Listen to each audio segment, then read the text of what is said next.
নগৰ হেনচুৱা কলংপাৰৰ এটা পৰিয়ালে কৰ্কট ৰোগত আক্ৰান্ত ৰোগীসকলৰ বাবে আনিছে আশাৰ বতৰা। পৰিয়ালটোৰ জীয়ৰী কল্পনা দাসে ঘৰতে তৈয়াৰ কৰা বনৌষধিৰে কৰ্কট ৰোগ নিৰ্মূল কৰাৰ দাবী কৰি আহিছে দীৰ্ঘদিনে। প্ৰয়াত পিতৃৰ পৰা আহৰণ কৰা প্ৰণালীৰে কল্পনাই 2001 চনৰ পৰা তৈয়াৰ কৰি অহা বনৌষধিবিধ সেৱন কৰি ৰাজ্যৰ বিভিন্ন প্ৰান্তৰ কৰ্কট আক্ৰান্ত বহুজন ৰোগীয়ে নিজকে আৰোগ্য কৰি তুলিছে বুলি সদৰি কৰিছে ৰোগীৰ আত্মীয়ই, যাৰ বাবে যুৱতীগৰাকীৰ ঘৰত নিতৌ ভিৰ কৰিছে ৰাজ্যৰ বিভিন্ন স্থানৰ পৰা অহা ৰোগী তথা আত্মীয়সকলে। নিজ ইচ্ছা অনুযায়ী সামান্য মাননিৰ বিনিময়ত ৰোগীসকলৰ বাবে আহৰণ কৰিব পাৰে বনৌষধিবিধ। প্ৰায় 6 মাহৰ পৰা এবছৰ পৰ্যন্ত ৰোগীয়ে গ্ৰহণ কৰিব লাগিব ঔষধবিধ। সপ্তাহটোৰ ভিতৰত কেৱল মাত্ৰ বৃহস্পতিবাৰেহে ঔষধবিধ যোগান ধৰা নহয় ৰোগীসকলৰ বাবে। ব্যুৰো ৰিপৰ্ট, বিহালী সংবাদ অসম। নমস্কাৰ, আপোনালোক সকলো চেনেললৈ। মোৰ নামটো শ্ৰী তুলুমণি ভৰালী বৰা। মই গহপুৰ বৰঙাবাৰীৰ পৰা আহিছোঁ। কল্পনা বাইদেউৰ ঘৰত মেডিচিন নিবৰ কাৰণে আহিছোঁ কৰ্কট ৰোগৰ।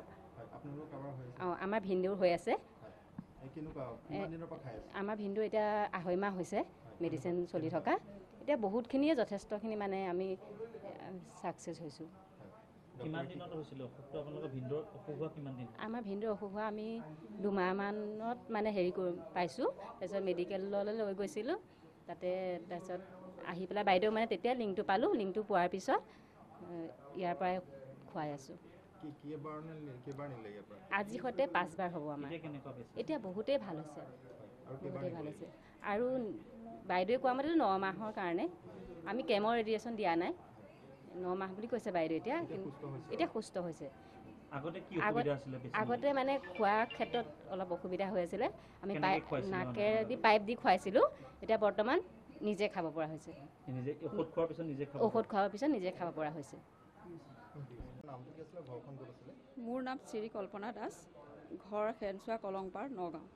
আমি এটা বিশেষ তথ্য পাইছোঁ যে আপুনি কেঞ্চাৰ ঔষধ নিৰাময়ৰ কাৰণে বনদৰৱ দিব পাৰে।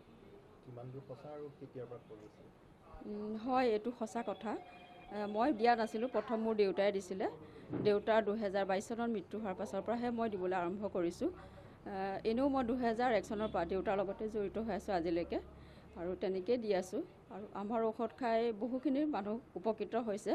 সেয়ে মই ভাবোঁ আমাৰ ঔষধটো সকলোৰে কাৰণে উপযোগী হ'ব, কেঞ্চাৰ ৰোগীসকলৰ কাৰণে। বনৌষধ বুলি ক'ব পাৰি নে বেলেগ কিবা? এইটো বনৌষধি বুলিয়ে ক'ব পাৰি। ক'ৰ পৰা মানুহ আহে? গোটেই অসমৰ মানুহ আহিছে। অসমৰ বাহিৰলৈও গৈছে, চেন্নাই গৈছে, ৰাজস্থান গৈছে, কলিকতা গৈছে, বিহাৰ গৈছে, বাংগালোৰ গৈছে, আৰু ইফালে ডিমাপুৰ গৈছে, নাগালেণ্ড গৈছে, অৰুণাচল গৈছে। বৰ্তমান মই অৰুণাচলৰ কেইবাজনো পেচেণ্টক ঔষধ দি আছোঁ। কৰ্কটৰ কেইবাটাও ভাগ আছে, কোনকেইটা ভাগত আচলতে উপকাৰী হয়? কৰ্কটৰ গোটেইকেইটা ভাগতেই দিয়া হয় আমাৰ, নিৰ্দিষ্ট এটা বুলি নহয়। যিহেতু আমাৰ ঔষধটো কৰ্কট ৰোগৰ কাৰণে পোৱা হৈছে সপোনত, গতিকে আমি সকলোতে দিওঁ।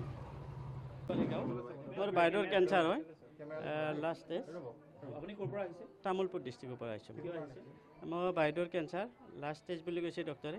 এই মেডিচিন নিবলৈ আহিছোঁ, প্ৰথম আহিছোঁ মই। মই মোবাইলত মানে গম পালোঁ কথাটো, অখনে গম পালোঁ, পাই কিনে নিব আহিছোঁ। ফোনত যোগাযোগ হৈছোঁ। 9 মাহ খুৱাব লাগিব বুলি কৈছে। আহি থাকিব লাগিব।